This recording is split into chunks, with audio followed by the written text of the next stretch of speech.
السميع العليم من الشيطان اللعين الرجيم.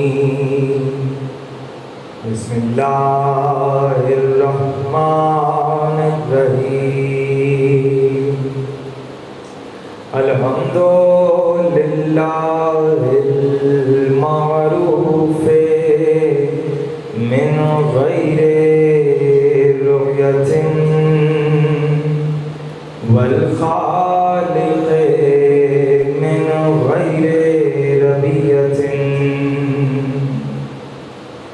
الذي لم يزل قائما دائما إذ لله السماء ذات أبراج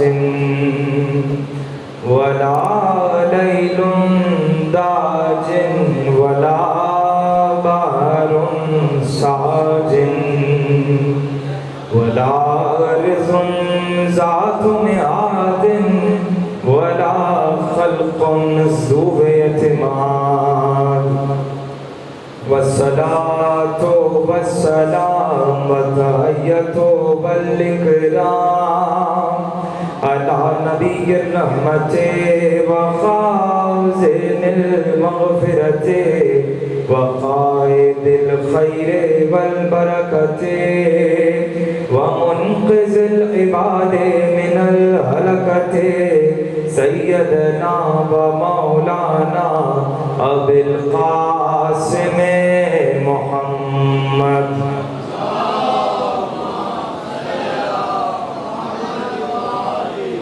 أهل بيت الطيبين الطاهرين المعصومين المنتخبين المنتجبين المظلومين الغر الميامين والأمير المؤمنين والحسن المسموم بقتيل سم جفا والحسين مظلوم بشهيد كربلاء بلا جرم ولا خطا وسيدة الجليلة المعصومة المخدومة المظلومة المرحومة المقدومة عن حق ميراث أبيها الذين ذهب الله عنهم الرجس وطهرهم تطهيرا.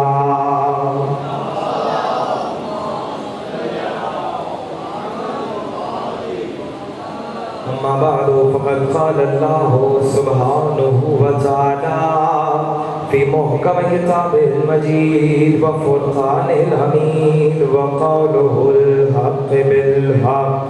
بسم الله الرحمن الرحيم. الذين يتبعون الرسول النبي الأمي الذي يجدونه مكتوبا عندهم في التوراة والإنجيل يأمرهم بالمعروف وينهاهم عن المنكر ويحل لهم الطيبات ويحرم عليهم الخبائث ويضع إصرهم والأغلال التي كانت عليهم والذين آمنوا به وعزروه ونصروه واتبعوا النور الذي أنزل معه أولئك هم المفلحون.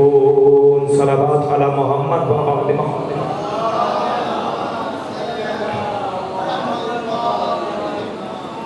ایک دفعہ مل کر درود پڑھیے محمد و آل محمد کی شان.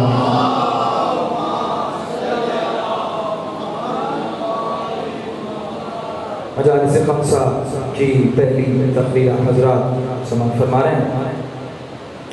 موضوع ذکر امام سید سجاد.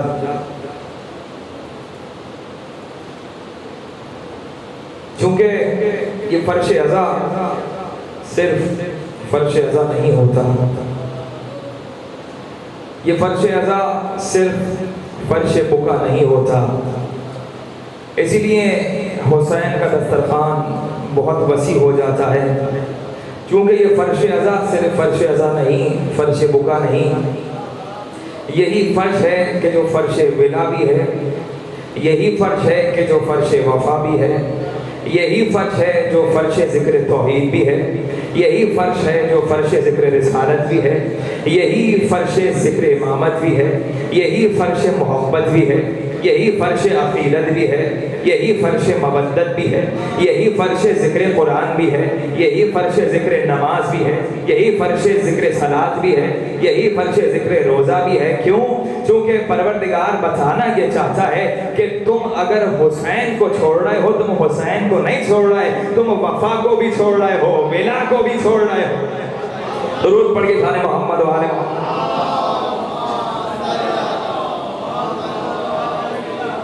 اسی لیے میں کہتا ہوں کہ پروردگار عالم کہہ رہا ہے کہ اگر تم چاہتے ہو کہ علم تک آ جاؤ، تمہارے لیے ضروری یہ ہے کہ تم ایک دروازے تک آ جاؤ۔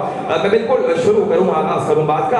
اب یہ تو سوچنے کی ضرورت ہے نہیں کہ مجلس کا موضوع کیا ہونا چاہیے اور کیا نہیں ہونا چاہیے، اس لیے کہ رسول بتا کر جا چکے ہیں۔ رسول نے کہا کہ زینوا لمجالسکم بذکر علی ابن ابی طالب، اپنی مجلسوں کو زینت دو علی ابن ابی طالب کے ذکر سے، علی کا ذکر کرو، مجلس کو زینت مل جائے گی۔ اب تمہارے اوپر فیصلہ ہے کہ تمہیں پہلے علی کا تذکرہ کرنا ہے، دوسرے علی کا کرنا ہے، تیسرے علی کا۔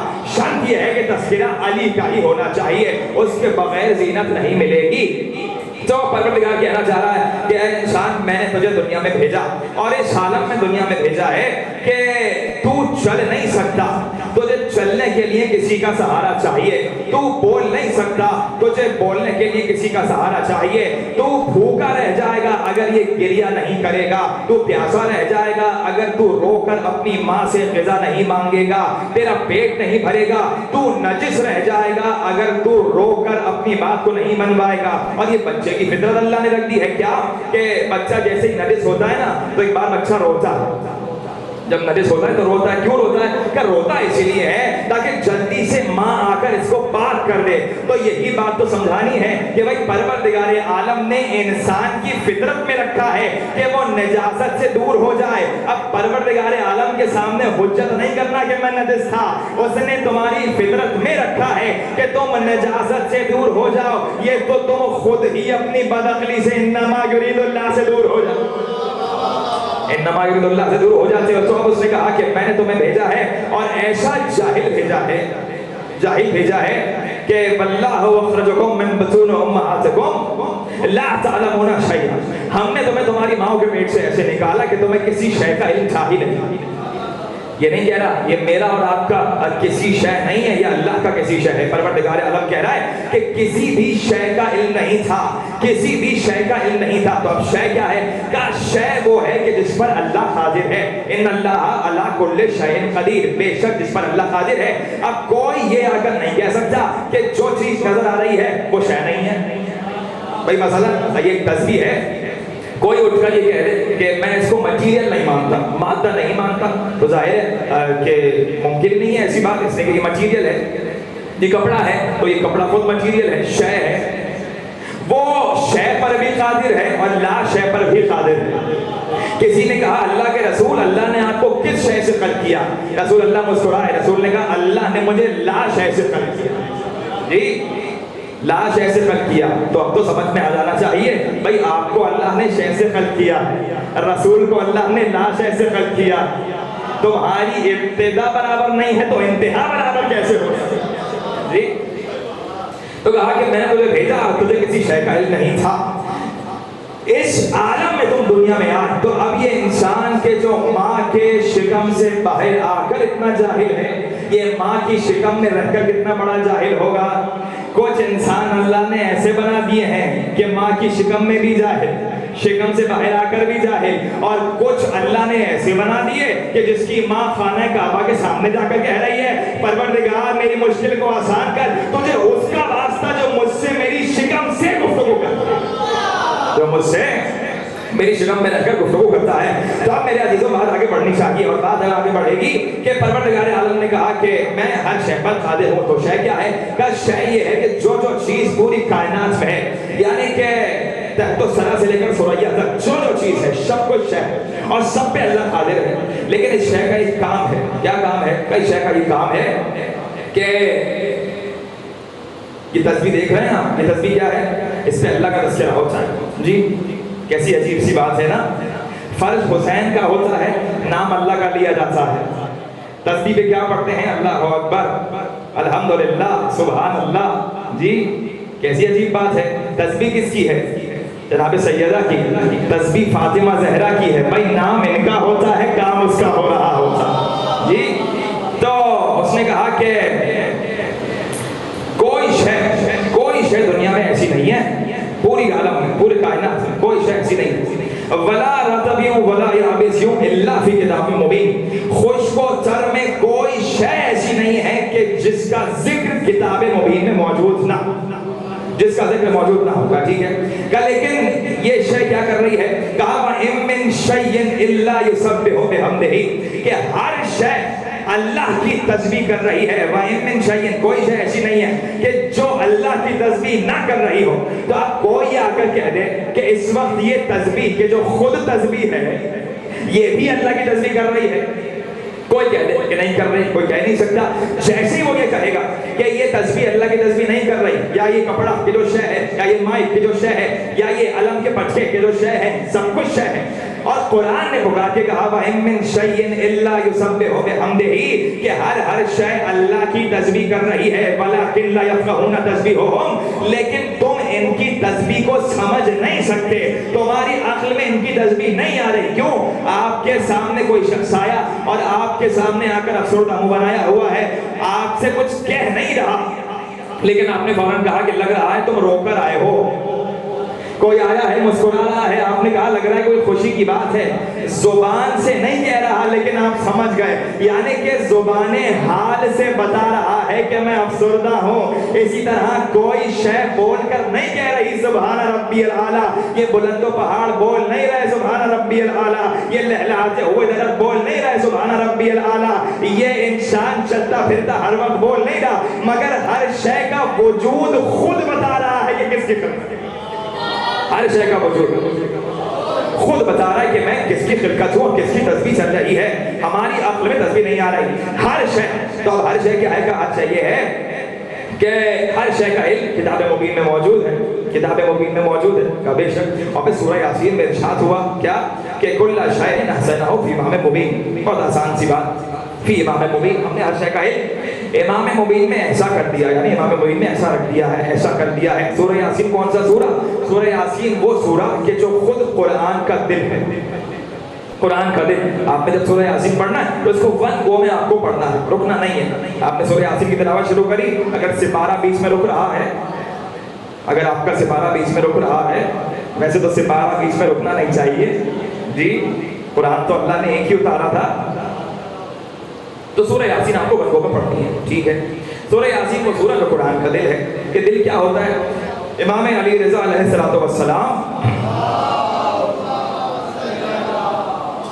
کسی نے پوچھا، کہا مولا بتائیے کہ اس دنیا کے لیے، امام ہے، امام سے کہا رسول اللہ بتائیے کہ اس دنیا کے لیے امام کی کیا ضرورت ہے. امام نے کہا کہ یہ تمہاری آنکھیں ہیں، تم ان سے دیکھ رہے ہو. کہ بے شک مولا دیکھ رہا ہوں.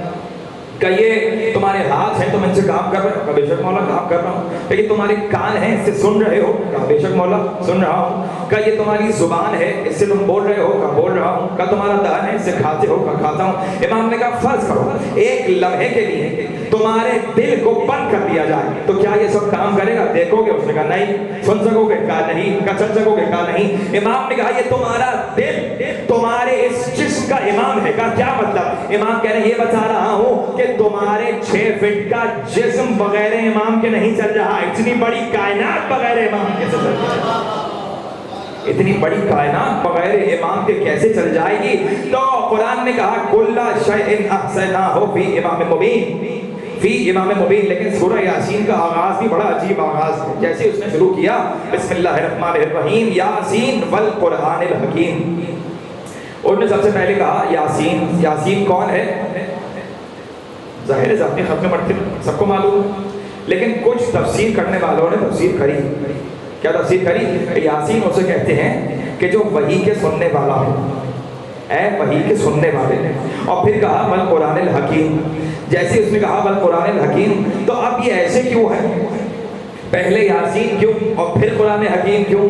پروردگار بتا رہا ہے، اور جملہ کہہ کے میں نکل جاؤں، آگے گزر جاؤں اور بزرگان سے دعا لے لوں، نوجوان دوستوں سے گفتگو کر رہا ہوں کہ بھئی یاسین اور البت قرآن حکیم کو بعد میں رکھ کے بچا کے رہا ہوں کہ پہلے یاسین آیا ہے، اس کے بعد قرآن حکیم آیا ہے، اور یہ بھی سمجھانا ہے کہ قرآن حکیم بغیر یاسین کے نہیں رہ سکتا، یاسین بغیر قرآن حکیم کے رہ سکتا ہے۔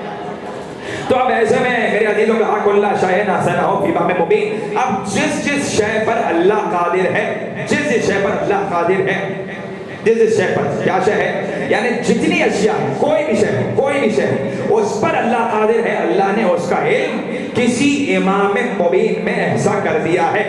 آپ لکھنے والوں نے یہ لکھا کہ امام مبین میں اس سے مراد کتاب ہے۔ اگر امام مبین سے مراد کتاب ہے تو پھر قرآن نے کیوں کہا کہ قد جاءکم من اللہ نور و کتاب مبین؟ پہلے نور آیا پھر کتاب آئی، اگر وہ کتاب ہی ہے، اگر وہ امام وہ نور ہے وہی کتاب ہے۔ کہ نہیں امام مبین کون ہے، اس سے پوچھو کہ اس پر قرآن آیا ہے، اپنی عقل دوڑانے کی ضرورت نہیں ہے۔ ایسے میں ایک بار رسول اللہ نے پڑھا بسم اللہ الرحمن الرحیم کل شیء احسنہ فی امام مبین، ایک صحابی اٹھے کہا اللہ کے رسول فرمائیے کہ کیا امام مبین سے مراد یہ توریت ہے؟ رسول نے کہا نہیں، اس سے مراد توریت نہیں ہے، بیٹھ جاؤ۔ دوسرے صحابی اٹھے کہا اللہ کے رسول فرمائیے کیا اس سے مراد زبور ہے؟ کہا نہیں زبور بھی نہیں ہے، بیٹھ جاؤ۔ تیسرے صحابی اٹھے کہا اس سے مراد انجیل ہے؟ کہا نہیں انجیل بھی نہیں ہے، بیٹھ جاؤ۔ جب سب بیٹھ کر رسول خود سمجھ کے بیٹھے، رسول نے دیکھا کہ مسجد کے دروازے سے کوئی داخل ہوا، رسول نے کہا سنو امام مبین سے مراد نہ توریت ہے، نہ زبور ہے، نہ انجیل ہے، نہ قرآن ہے، اگر کوئی مراد ہے تو میرا بھائی علی ابن ابی طالب، میرا بھائی علی ابن ابی طالب، یا علی، یہ میرا بھائی علی اس سے مراد ہے۔ تو میں نے تقریر کا پہلا جملہ کہا تھا نا کہ کیوں اس فرض کو بٹھایا جائے اور صرف ذکر علی کیا جائے، صرف ذکر علی کیا جائے، مجھ سے بہتر آپ لوگ جانتے ہیں، میں صرف ذکر کرنا چاہتا ہوں۔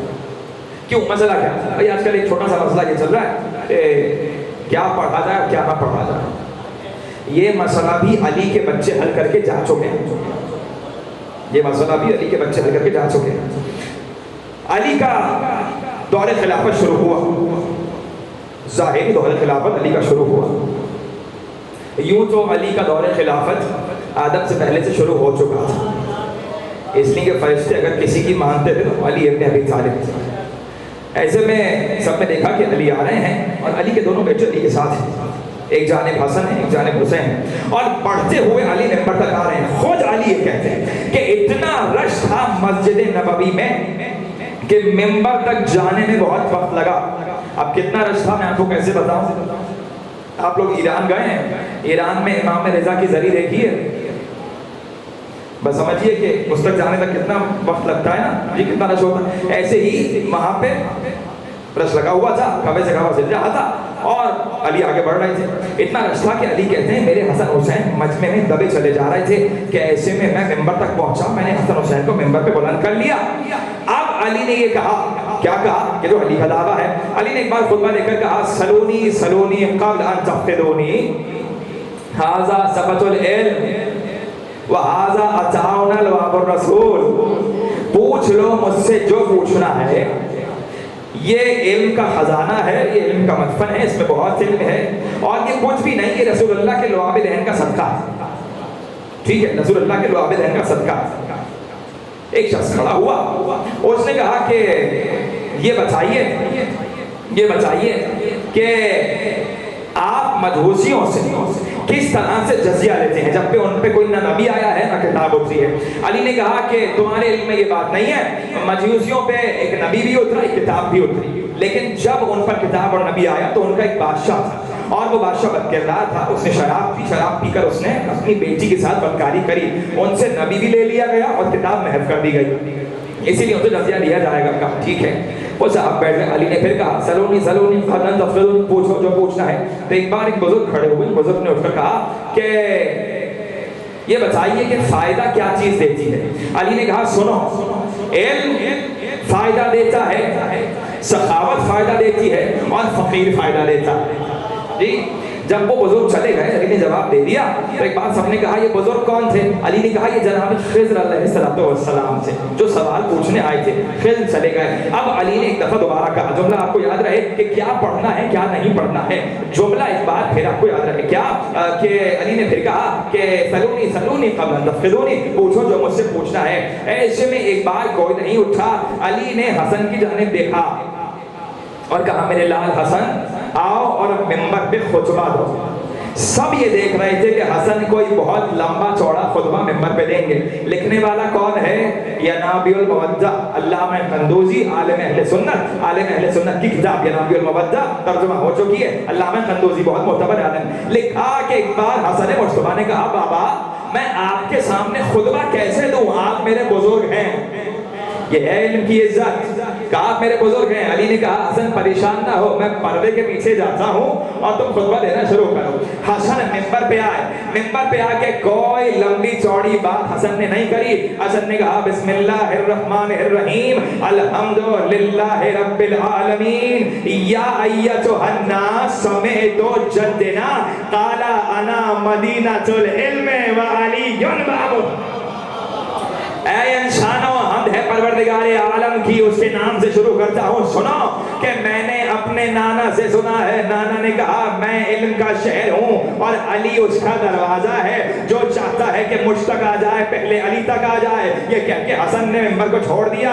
علی نے پیشانی کا بوسہ لیا. ایک بار حسین کی جانب دیکھا, کہا حسین ممبر پہ آ جاؤ. حسین ممبر پہ آئے. کہا بسم اللہ الرحمن الرحیم. کوئی لمبی چوڑی بات حسین نے نہیں کری. کہا الحمدللہ رب العالمین یا معاشر الناس سمعتو جدنا قال ان علی مدینۃ الہدی فمن دخلها بقا ودخلفها ان ہلکا. کہا کہ سنو اے لوگوں سنو, میں نے نانا سے سنا ہے کہ علی ہدایت کا شہر ہے, جو شہر میں آ جائے بقا پا جائے گا, جو نکل گیا ہلاک. تو یہی تو سمجھانا ہے کہ علی کے بچے بتا کر جا چکے ہیں, جب نانا کے ممبر پہ آنا یا تو اللہ اللہ کرنا یا رسول رسول کرنا یا علی علی. جب ہماری درود پڑھی اور محمد والے محمد کی شان.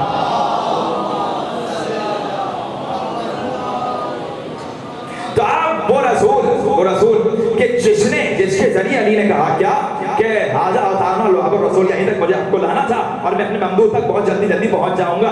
حاضر اتانا لعاب الرسول, یہ سب رسول اللہ کے لعاب دہن کا صدقہ ہے. سب رسول کے لعاب دہن کا صدقہ ہے کہ سب رسول اللہ کا علم ہے جو رسول اللہ نے مجھے دیا ہے. اب اللہ نے کہا سنامہ کلام سورہ آراف آیت نمبر 157 سورہ آراف. بسم اللہ الرحمن الرحیم الذین یتبعون الرسول النبی الامی. یہاں پر رک جائیے, میں نے سنامہ کلام بہت لمبا پڑھا ہے, انشاءاللہ 5 دن میں ذکر رہے گا. الذین یتبعون الرسول النبی الامی, اس کی اتباع کرو کہ جو رسول ہے, نبی ہے اور امی ہے. آپ میرے ساتھ ہیں سب لوگ, جو رسول ہے, جو نبی ہے اور جو امی ہے. لیکن میں طالب علم ہوں, اس لیے آہستہ آہستہ آگے بڑھوں گا, بزرگوار مجھ سے بہتر جانتے ہیں.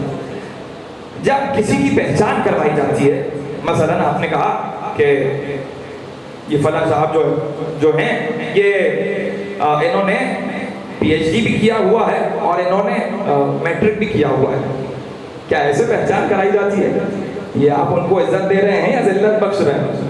جی, جب آپ کسی کی پہچان کراتے ہیں تو آپ کہتے ہیں بھائی یہ صاحب ہیں, انہوں نے ماشاءاللہ سے ماسٹرز بھی کیا ہوا ہے, پی ایچ ڈی بھی کیا ہوا ہے, ایم فل بھی کیا ہوا ہے, پی ایچ ڈی بھی کیا ہوا ہے اور ڈبل ڈاکٹریٹ کیا ہوا ہے. یعنی کہ جب مرتبے کو بڑھانا ہو تو عزتوں کو بڑھایا جاتا ہے, تو اس کے شرف کو بڑھایا جاتا ہے, تو علم کے درجے کو بڑھایا جاتا ہے. پروردگار کہہ رہا ہے اس کی اتباع کرو جو رسول بھی ہے, جو نبی بھی ہے, جو امی بھی ہے. یعنی امیت رسول نبوت سے بھی افضل ہے, رسالت سے بھی افضل ہے امیت رسول. اب جیسے ہی اس کا ترجمہ ہوا, یعنی کہ مفسرین نے لکھا کہ امیت کا معنی کیا ہے, کہ امی کا معنی یہ ہے کہ جس نے کسی سے پڑھا نہیں ہو, جس نے کسی سے پڑھا نہیں ہو. ٹھیک ہے, سب نے لکھا کہ جو ان پڑھ ہو, وہاں سے یہ بھی لکھا گیا معاذ اللہ کہ جو ان پڑھ ہو. ایک یہ ترجمہ, اور ایک یہ ترجمہ کہ جس نے کسی سے پڑھا نہیں ہو. تب مسئلہ یہ ہے کہ دنیا اس صفت کو کہہ رہی ہے کہ یہ رسول اللہ کی خامی ہے کہ اس نے کسی سے پڑھا نہیں ہے. جب ہم پڑھتے ہیں اور ہم بھی یہی کہتے ہیں کہ امیت کا معنی خدا کی قسم یہی ہے جس نے کسی سے پڑھا نہیں ہو. یہ اعجاز پروردگار عالم ہے، یہ قدرت خدا ہے کہ جس نے کسی کے آگے زانو ادب طے نہیں کیا، اس نے جاہل عربوں کو پڑھنا بھی سکھا دیا، بولنا بھی سکھا دیا، اس نے ان عربوں کو پڑھنا بھی سکھا دیا، بولنا بھی سکھا دیا۔ وہ رسول، آپ اس رسول کی ذمہ داری ہے اور اس رسول کی صفت یہ ہے کہ وہ کسی سے پڑھ نہیں رہا، کسی کے آگے علم حاصل نہیں کر رہا، کسی کے آگے زانو ادب طے نہیں کر رہا، جو آ رہا ہے وہ علم رسول سے کم ہے، جو آ رہا ہے۔ امام صادق بیٹھے ہوئے ہیں کہ ایسے میں ایک بار صحابی بیٹھے ہوئے ہیں سارے، ایک طبیب ہندی آیا اور ہندی طبیب نے آ کر امام سے گفتگو شروع کری، امام نے اس سے ہندی میں گفتگو شروع کر دی۔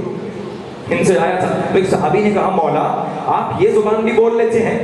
کہا بے شک۔ بتائیے مولا آپ کتنی زبانیں بول لیتے ہیں؟ کہا کہ ہم اس وقت دنیا میں جتنی زبانیں بولی جاتی ہیں وہ سب بول سکتے ہیں، اور جتنی زبانیں بولی جائیں گے وہ بھی بول سکتے ہیں۔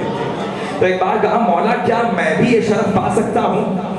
میں بھی شرف پا سکتا ہوں؟ امام نے کہا سامنے سے وہ جو ٹھیکری پڑی ہوئی ہے وہ اٹھاؤ۔ اس ٹھیکری کو اٹھایا اور امام نے اپنی زبان پہ ہلکا سا لگا کر کہا کہ اس کو اپنے دہن میں رکھ، دہن میں رکھا۔ وہ صحابی کہتے ہیں کہ اس دن کے بعد سے دنیا میں اس وقت 72 زبانیں بولی جاتی تھی، میں اس دن کے بعد سے 72 زبانیں دنیا کی بولنے لگا۔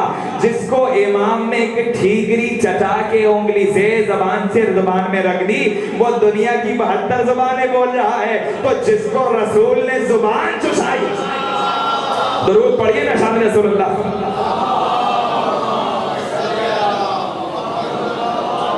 جس کو رسول اللہ نے زبان چسائی ہو تو اس کا کیا عالم ہوگا جی۔ اور صرف اس کو نہیں بلکہ باپ نے تو زبان چوسی، اور جتنا بچا تھا وہ علی کے بچوں نے باپ کا مال سمجھ کے لے جی۔ رسول اللہ کی زبان حسنین نے بھی ایسے ہی چوسی، کیوں؟ تاکہ علم رسالت آگے بڑھتا رہے، اور علم رسالت وہاں بڑھے گا۔ اور رسول اللہ کی امیت ایسا امی رسول کہ اپنے ساتھ اختصاص نہیں رکھا، بلکہ یہاں ٹھہریے، میرے ذہن میں ایک جملہ آ گیا اور جملہ کہہ کے میں چاہتا ہوں کہ آگے بڑھ جاؤ، اور یہاں سے مدد دوں گا اپنی ممدوح پر آنے۔ دین خدا کس کے ذریعے آیا؟ سب سے پہلا ہادی کون ہے؟ جناب آدم، پہلا جناب آدم۔ اس کے بعد جناب شیس، اس نے کہ قابیل نے حابیل کو قتل کر دیا جی۔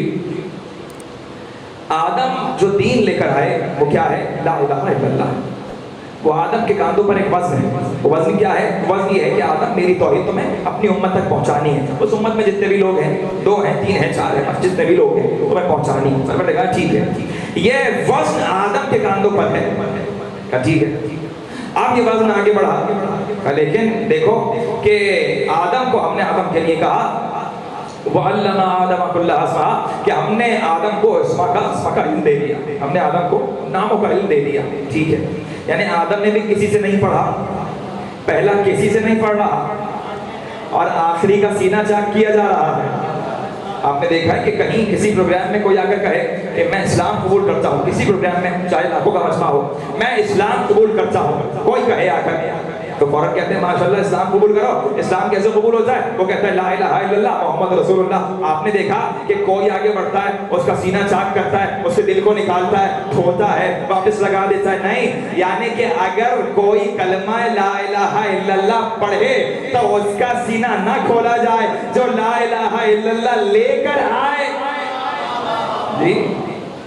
تو یہ وزن ہے جو آدم کے کاندھوں پر ہے۔ آدم نے کہا میں دنیا سے جا رہا ہوں، اور یہ وزن اب شیش کے پاس چلا جائے گا۔ جناب شیش کے پاس وزن آ گیا، بات آگے بڑھتے بڑھتے جناب نوح تک پہنچ گئی۔ جناب نوح آدم ثانی کہ آدم سے لے کر نوح تک کی نبوت کا وزن کس کے پاس ہے؟ جناب نوح کے کاندھوں پر وزن ہے، اور اس میں احکامات الہیہ بھی شامل ہیں۔ نوح کشتی تیار کرو، کشتی تیار ہوئی، طوفان آ گیا، دنیا ختم ہو گئی۔ نوح نے ایک بار پھیرا بات کیا، آدم ثانی ہوئے، اب بات آگے بڑھی، بڑھتے بڑھتے بڑھتے بڑھتے بات کہاں تک؟ جناب اسحاق تک، بات جناب ابراہیم تک بات آ گئی۔ جب جناب ابراہیم تک یہ وزن پہنچا تو اب اللہ نے بتایا کہ یہ وہ نبی ہے جس کو کسی نے نہیں پڑھایا۔ یعنی کہ اسلام کس کے وزنوں پر آ رہا ہے؟ کس کے بازوؤں پر آ رہا ہے؟ جس کو کسی نے پڑھایا نہیں ہے، جس نے کسی کے آگے زانو ادب طے نہیں کیا، اس کے کاندھوں پر یہ اسلام کا وزن چلتا ہوا آ رہا ہے، اور وہ پیغام آگے پہنچا رہا ہے کہ آدم سے لے کر اور ابراہیم تمہاری نبوت کا وزن تمہارے پاس ہے، اس میں صحیفوں کا وزن بھی ہے، اس میں شریعت بھی ہے۔ اب ایک بار وزن آگے بڑھا، ابراہیم نے کہا اسماعیل و اسحاق تمہارے پاس یہ وزن ہے۔ اب یہ وزن جناب اسحاق کے کاندھوں پر آ گیا، جناب اسحاق دنیا سے جا رہے ہیں، یہ وزن جناب یعقوب کے پاس آ گیا، جناب یعقوب کے ساتھ ساتھ جناب یوسف کے کاندھوں پر آ گیا۔ تو اب بات بڑھتے بڑھتے جناب عیسیٰ تک پہنچی، اور اب آدم سے لے کر جناب عیسیٰ تک کی نبوت کا وزن جناب عیسیٰ کے کاندھوں پر کتنا وزن بڑھ گیا نا، آدم سے لے کر عیسیٰ تک کی نبوت۔ اس میں 3 کتابیں شامل، اس میں شریعت بھی شامل، اس میں احکامات الہی بھی شامل۔ آپ یہ وزن آگے بڑھنا ہے، اللہ نے کہا وزن کو آگے بڑھاؤ، کہا وزن پہنچے گا ختمیہ مرتبہ تک۔ جب رسول اللہ تک یہ وزن پہنچا تو اب اللہ نے کہا حبیب یہ وزن ذرا زیادہ ہے، یعنی کہ آدم سے لے کر عیسیٰ تک کی نبوت اور حبیب تمہاری رسالت، 4 کتابیں اور شریعت، سب کا وزن تمہارے کاندھوں پر ہے، مجھے اس وزن کو تھوڑا بڑھانا ہے، پروردگار بڑھا دے۔ کہ اس میں ولایت علی کو شامل کرنا، علی کی ولایت شامل کرنی ہے، میرے ساتھ رہیے گا، ایک جملہ دے کر آگے بڑھ جاؤں گا کہ علی کی ولایت شامل کرنی ہے۔ علی کی ولایت شامل ہوئی تو وزن اور بڑھا۔ اب وزن جیسے ہی بڑھا، رسول نے کہا 28 سفر آ گئی، میں دنیا سے جا رہا ہوں اور یہ وزن علی تمہارے کاندھوں پر ہے۔ اب آدم سے لے کر رسول اللہ تک کی رسالت کا وزن علی کے کاندھوں پر، 4 کتابیں، رسول کی نبوت، رسول کی رسالت، 4 کتابیں، شریعت، ولایت، امامت کا وزن، سب کچھ علی کے کاندھوں پر۔ علی نے کہا 21 رمضان ہے، میں دنیا سے جا رہا ہوں، حسن یہ وزن تمہارے کاندھوں پر ہے۔ تو اب جب حسن کے پاس آ گیا تو وزن اور بڑھتا چلا گیا۔ آپ نے ایک بات غور ہی نہیں کری، نہ آدم نے کسی سے پڑھا تھا، نہ عیسیٰ نے پڑھا تھا، نہ رسول نے پڑھا تھا، یعنی وزن اس تک جا رہا ہے کہ جس نے کسی سے دنیا میں تعلیم حاصل نہیں کری، وزن اس تک جا رہا ہے کہ جس نے کسی کے آگے زانو ادب طے نہیں کیا، جس نے کسی کو اپنا استاد نہیں بنایا۔ ایک بار ایسے میں وزن بڑھتا گیا، وزن اتنا بڑھا کہ وزن حسن مصطفیٰ کے کاندھوں پر آ گیا، یعنی آدم سے لے کر عیسیٰ تک کی، رسول اللہ تک کی رسالت، 4 کتابیں، شریعت، بابا کی ولایت اور خود اپنی امامت کا وزن حسن کے کاندھوں پر۔ ایسا وزن ہے کہ حسن 28 سفر کو جا رہے ہیں کہ حسین یہ وزن تمہارے کاندھوں پر ہے۔ وزن حسین کے پاس آ گیا، حسین نے بھی کسی سے نہیں پڑھا، حسین بھی وہاں سے پڑھ کر آئے ہیں۔ ایسے میں ایک بار یہ وزن بڑھا، لیکن حسین نے اس وزن میں اور وزن شامل کیا، کہا کہ اس میں آدم سے لے کر رسول خدا تک کی رسالت، 4 کتابیں، شریعت، نبوت، ولایت علی، امامت حسن، امامت حسین اور 72 شہداء کی شہادت اس میں شامل ہو۔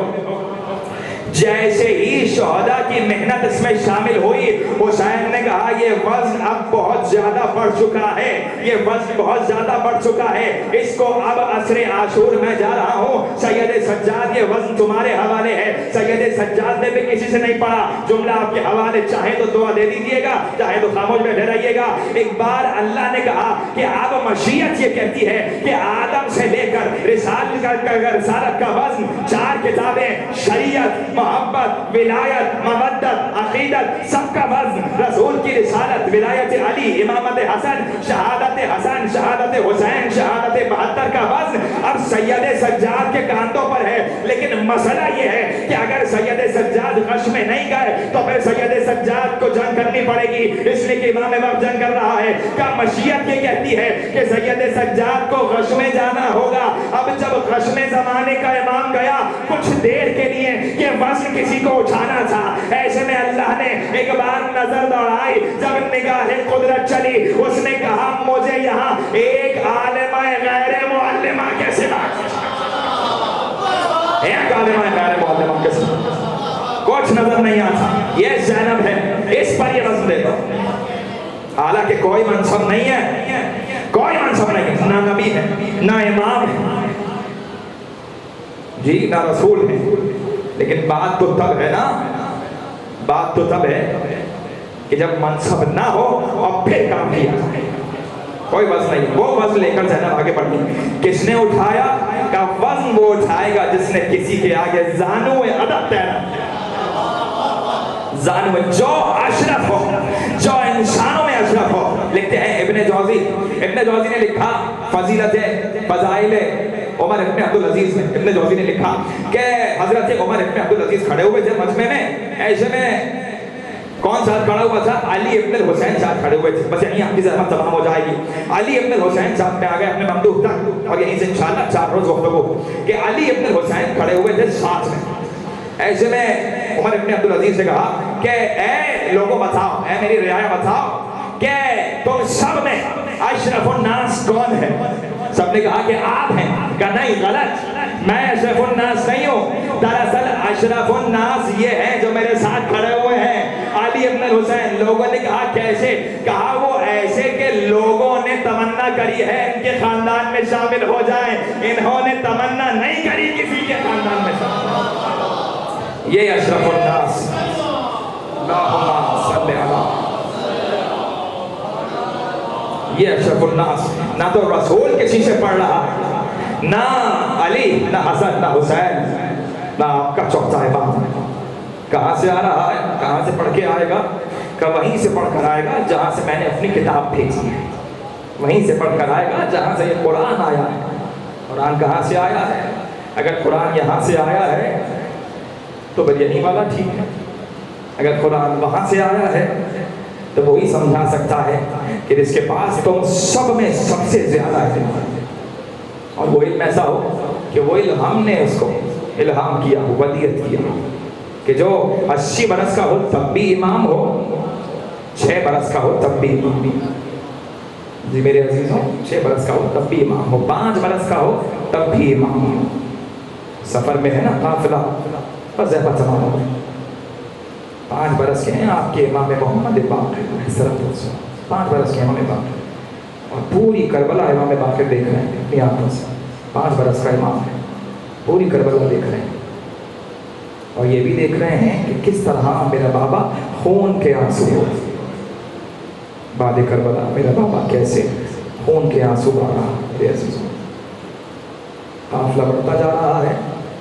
زنجیروں میں ہے سید سجاد, زنجیروں میں. جیسے ہی کوفے کے دربار میں, ابن زیاد کے دربار میں یہ قافلہ پہنچا تو کسی نے بڑھ کے کہا سید سجاد, ابھی کچھ دن پہلے تمہارے ایک چچا اسی دربار میں آئے تھے, وہ بھی زنجیریں پہنے ہوئے تھے, لیکن ان کا سر اٹھا ہوا تھا, آنکھیں شیر کی طرح کھلی ہوئی تھی, اور ہر ایک کو للکار رہے تھے. لیکن تم جب آئے ہو, تم بھی تو اسی خاندان کے جوان ہو, تم جب آئے ہو تمہارا سر جھکا ہوا ہے. امام نے کہا اے شخص, تو نے انصاف نہیں کیا. جب میرے چچا مسلم دربار میں آئے تھے, میرے چچا اکیلے تھے. میں دربار میں آیا ہوں, میں اکیلا نہیں ہوں, میرے ساتھ میری بے پردہ پھوپھیاں ہیں, میری بے رضا بہنیں میرے ساتھ ہیں. میرے عزیزوں, قافلہ بڑھتا جا رہا ہے. شام کے بازاروں میں قافلہ ہوا. ایک بار ایسے میں میرے عزیزوں قافلے کو روکا گیا. قافلہ رکا, شام ہو رہی تھی, قافلہ رکا. ایک راہب ہے کہ جو روزانہ دیکھتا ہے, اپنے گھر کی چھت پہ جاتا ہے, اور چھت پہ جا کر روز کچھ دیکھتا ہے. بیٹے کہتے ہیں کس کو دیکھ رہے ہیں؟ تو ایک بار یہی کہتا ہے کہ کسی نے مجھ سے وعدہ کیا تھا کہ میں تمہارے گھر آؤں گا, میں اپنے اس مہمان کا انتظار کرتا ہوں. 7 بیٹے ہیں اس راہب کے, آپ پہنچ گئے, میں کس کی بات کر رہا ہوں. بس میرے عزیزوں, یہ قافلہ راستے میں ہے. روزانہ راہب کا معمول ہے کہ راہب ہر روز چھت پہ جاتا ہے, جب تلاوت کرتا ہے انجیل کی, چھت پہ جاتا ہے, چھت پہ جا کر دور دیکھتا ہے, اور دیکھ کر کہتا ہے کہ نہیں, آج بھی میرا مہمان نہیں آیا. ایک بار میرے عزیزوں قافلہ راستے میں ہے کہ جیسے ہی بازار میں قافلہ داخل ہوا, ایک بچہ اپنے باپ کے کاندھوں پر بیٹھا ہوا تھا. اس نے اپنے باپ سے کہا, یہ بتائیے کہ یہ کس کا قافلہ ہے, یہ کون قیدی ہے؟ اس کے باپ نے کہا کہ ایک باغی تھا, اس باغی نے خلیفہ وقت یزید کے خلاف خروج کیا تھا, یہ اس کا سر ہے. اس بچے نے باپ سے کہا کہ مجھے زمین سے پتھر اٹھا کے دیجیے گا. ایک پتھر اٹھایا اور نشانہ لے کر سر حسین پہ ایک بار اس پتھر کو مار دیا. زینب یہ نگاہیں دیکھ رہی تھی. ایک بار سر حسین سے خون کا فوارہ جاری ہو گیا. زینب نے ایک بار ہاتھوں کو اٹھایا, بالوں کو تھاما, پروردگار لکھا ہے کہ ایک بار شام کے مکانات ہلنے لگے لیکن حسین کے سر سے آنسو بہنے لگے. اب بہن پریشان نہ ہو, یہ نانا کی امت ہے, میری بہن بد دعا نہیں کرنا. قافلہ آگے بڑھتا رہا. بس میرے عزیزوں, اس راہب نے ایک بار انجیل کی تلاوت کری, اپنے دیر کی چھت پہ گیا. چھت پہ جانے کے بعد ایک بار دور کسی کو دیکھا, کچھ نظر نہیں آیا, واپس آ کر سو گیا. جب سو گیا کچھ دیر میں ایک بار اس کی آنکھ کھلی, گھبرایا ہوا اٹھا, کسی کے رونے کی آواز اس کے کانوں میں آ رہی تھی. ایسے میں اس کے بیٹے نے کہا بابا کیا ہوا؟ بیٹوں نے کہا بابا کیا ہوا؟ کہا مجھے نہیں معلوم, ابھی میں نے خواب میں دیکھا حضرت عیسیٰ میرے خواب میں آئے تھے, ان کے بال پریشان تھے, وہ کہہ رہے تھے راہب تو سو رہا ہے, ارے جلدی اٹھ تیرا مہمان آ گیا. ایک بار باہر گیا, دیکھا دیوار سے لگے ہوئے کچھ نیزے رکھے ہوئے ہیں. کیا دیکھا؟ ایک نیزے کو دیکھا, آگے بڑھ گیا, دوسرے کو دیکھا, آگے بڑھ گیا. کچھ نیزوں کے بعد ایک نیزے پر دیکھا کہ ایک سر ہے, اس سر میں ایسی کشش تھی کہ راہب اس نیزے کی طرف کھینچتا چلا گیا. اس نے سر کو دیکھنا شروع کیا, سر کو بہت غور سے دیکھا, چاہتا تھا کہ اس سر سے کچھ گفتگو کرے. ایسا لگ رہا تھا کہ یہ سر ابھی بولنے لگے گا.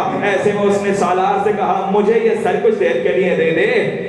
سالار نے کہا نہیں, یہ سر نہیں دے سکتے, یہ بہت قیمتی سر ہے, اس کو امیر کے سامنے لے کر جانا ہے. اس نے کہا جتنی قیمت تو کہتا ہے, روایات میں لکھا ہوا ہے 60,000 دینار اس نے دیے. اور ایک بار سر حسین کو لے لیا, بس میں نے مختصر کیا, سر حسین کو لے کر آیا, جہاں پر جس پتھر پہ انجیل کو رکھ کے پڑھتا تھا, انجیل کو زمین پہ رکھا, سر حسین کو اس پتھر پہ رکھا. ایک بار عرق گلاب لے کر آیا, اس سر کو غسل دینا شروع کیا. سر کو دھوتا جاتا تھا, روتا جاتا تھا, گریا کرتا جاتا تھا اور پوچھتا جاتا تھا اے سر بتا تو کس کا سر ہے؟ مجھے لگ رہا ہے کہ تو گفتگو کرے گا, مجھے بتا تو کس کا سر ہے. لیکن سر سے آواز نہیں آئی. کہا اے سر تیری خشک رگیں دیکھ کر لگ رہا ہے کہ تجھے پیاسا قتل کیا گیا ہے, تجھے تیری پیاس کا واسطہ, بتا تو کس کا سر ہے. لیکن سر سے آواز نہیں آئی, سر سے آواز نہیں آئی. ایک بار اس نے کہا اے سر تیری آنکھوں کے یہ حلقے دیکھ کر لگ رہا ہے کہ تیرے سامنے کسی بہت محبت کرنے والے کو مارا گیا ہے. اے سر تجھے واسطہ اس محبت کرنے والے کا, مجھے بتا تو کس کا سر ہے. ایک بار سر سے آواز نہیں آئی. اس راہب نے کہا اے سر یہ تیری جھکی ہوئی پلکیں بچا رہی ہیں کہ تیری آنکھیں بند بچا رہی ہیں, تیری بینائی کمزور تھی. میں نے سنا ہے بینائی کمزور ہوتی ہے جب جوان بیٹا سامنے اٹھ جاتا ہے. تجھے تیرے جوان کا واسطہ بتا دوں کس کا سر ہے. ایک بار لبے حسین ہلے, راہب پہچان, ارے نانا کی گود میں بیٹھا ہوا تھا, میں نے 7 بیٹے دیے تھے. راہب رونے لگا, ارے میرے آقا یہ کس حال میں میرے مہمان ہوئے. ایک بار سر حسین سے آواز آئی, راہب سر کو جھکا دے, جناب حوا میری زیارت کو آتی ہے. ایک بار سر جھکا کر بیٹھ گیا. دوبارہ آواز آئی, اے راہب اپنی آنکھوں کو بند کر لے, اے جناب مریم میری زیارت کو آتی ہے. راہب آنکھوں کو بند کر کے بیٹھ گیا. سر حسین سے آواز آئی, اے راہب تعظیم کو کھڑا ہو جا, میری ماں فاطمہ زہرا آ رہی ہے. ارے خوشا نصیب راہب, تیرے گھر میری ماں زہرا. ماتم حسین.